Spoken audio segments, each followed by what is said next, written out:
இந்தாங்க காஃபி எடுத்துக்கங்க. என்ன அதிசயம், இன்னைக்கு நான் கேட்காம காஃபி கொண்டு வந்துட்டேன். நீங்களே ஒரு நாளைக்கு 4 தடவை 5 தடவை குடிக்கிறவராச்சா? இதை கேட்டு வேற வாங்கி குடிக்கணுமா? கேட்காம அந்த டைமுக்கு காஃபி வரும்னு சமையல் கட்டவே பார்த்துட்டு இருப்பீங்க. சரி வனஜா, அதெல்லாம் விடு. நாளைக்கு ஃபங்க்ஷனுக்கு நீ நான் அம்மா 3 பேர் காலையில் போயிட்டு வந்துடலாம்.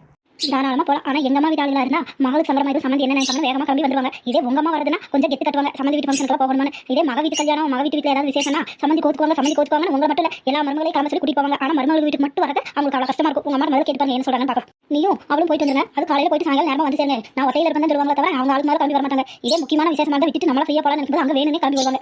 எங்க அம்மாவை ஏதாவது உனக்கு சொல்லிட்டே இருக்கணும். உங்க அம்மா என்ன சொல்லும்போது என் பொண்டாட்டி ஏதாவது சொல்லிட்டே இருக்கணும் அப்ப கேட்டுங்களா? அப்ப என்ன சொல்லுவீங்க? உங்க 2 பேரோட சண்டை தீரவே மாட்டேங்குது. ஆஃபீஸ்ல சண்டை அங்க இருந்து இங்க வந்தாலும் நிம்மதியா இருக்க முடியும்னு சொல்லுவீங்க. ஆனா நான் சொல்றது மட்டும் கூட கூட வாய் பேசி பதில் கொடுப்பீங்க.